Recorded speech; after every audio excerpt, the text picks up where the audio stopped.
Hello and welcome to the David Kurten Show on today's News Talk TNT. Welcome, and I'm very glad that you're here with me. Now, we have a rare piece of good news from Scottish politics because of the crazy people that we have running Scotland in the government there. There is very little good news coming from there, but this is not really because of the people that are in the Scottish Parliament, in the government. It's more in spite of them that we have a little piece of good news on climate.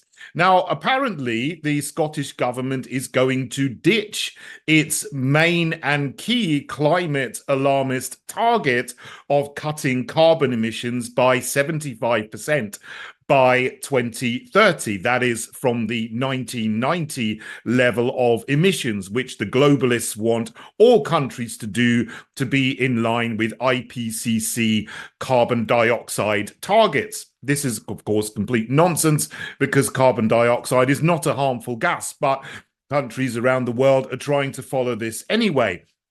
This target of cutting carbon dioxide emissions by 75% was going faster and harder and stricter than even the UK's own target from the government and parliament in Westminster, which was to cut carbon emissions by 68% by 2030. Now, that is also quite insane and probably not achievable, but even the Scottish Green Party has recognised that cutting CO2 by that much by 2030 is not achievable. And they have missed all of their intermediate targets, or 8 of the last 12 intermediate targets, have not been achieved. So they've come to the realization that this target of 2030, 75% cut, is simply not doable. So they are ditching that, but they still want to keep the ultimate target of getting to net zero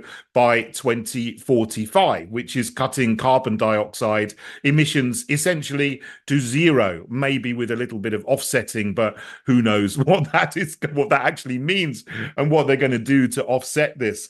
Now, what they say is, well, they've made good progress so far. They're saying this to cover their faces. And the way they've done this is by decimating the energy production they have in Scotland. They have actually closed all of their coal power stations, and they did that a long time before England did. Their last coal power station in Scotland was closed in 2016. That doesn't mean there's less carbon dioxide emission. It just means that they've moved so they can import electricity from England, of course, because Scotland and England and Wales are connected to the same national grid. Great Britain also has not enough electricity production because England has closed most of its coal power stations as well under the fake Conservatives. So now we are importing electricity we need from France and the Netherlands and Norway to make up the shortfall because we've closed our coal power stations and some of our gas power stations as well. Also in Scotland, they said they haven't closed enough gas power stations, or they haven't reduced the combustion of natural gas enough. And the reason for that is because they've had some very cold winters. And of course, houses need to keep warm. And if they didn't produce energy from burning gas, then a lot of people would freeze to death in cold houses. This is how insane this target is. So they're carping on about how wonderful a job they've done in reducing energy production, but they're also saying, quite worryingly, that they haven't reduced carbon dioxide emissions enough in the areas of transport and in the areas of agriculture. Now, of course, we know there is a war on cars going on by the people who are beholden to the climate alarmist agenda. The government in Westminster, the government in Scotland as well, is trying to get people to ditch petrol and diesel cars and go to electric vehicles. But people realize that electric vehicles don't go very far. And if the temperatures go below a certain point, like happened in Sweden last winter. They just stop working, the batteries conk out, and they have to get a whole new battery, which will cost tens of thousands of pounds. They are not a solution. But the coming and very dangerous and worrying issue is the rhetoric about cutting carbon emissions in agriculture.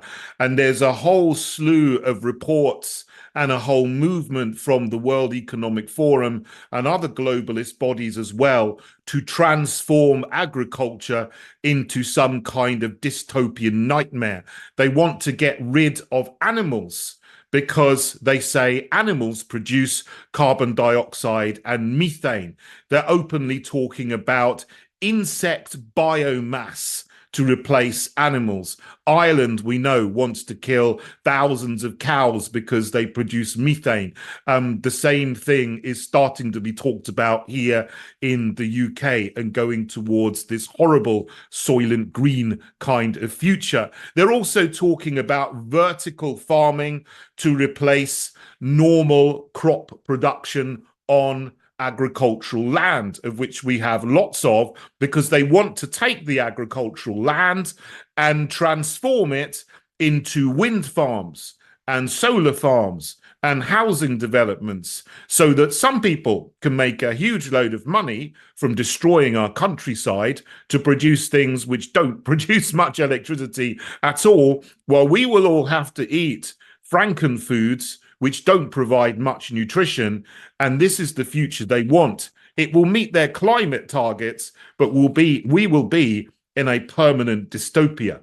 Although this sounds like something which is a little bit of good news from Scotland, we need to look into the details of what they're proposing in order to meet their climate targets in 2045 and beyond, and make sure we don't end up with a world with no cars and no farms and frankenfoods and a horrible dystopia that we can't get out of.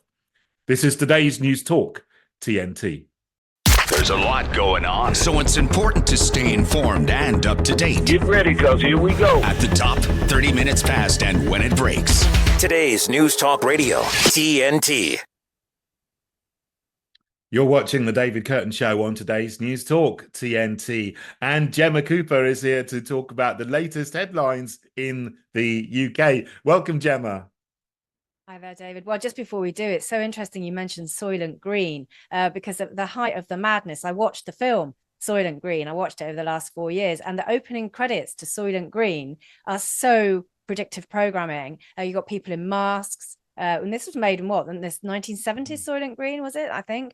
You've got people in masks, you've got air that you can't be breathed, and the food is Franken-food. I won't spoil it for if you're listening or watching it and you're in the chat and you haven't watched Soylent Green, although I'd wager that most TNT of the audience definitely are switched on and know what it's all about. But it really is a dystopian future predicted then, and so much of Hollywood seems to have come true. But yeah, that is exactly where we could be heading with that. And I might even go and revisit Soylent Green over the weekend and call it research, not entertainment. There we go.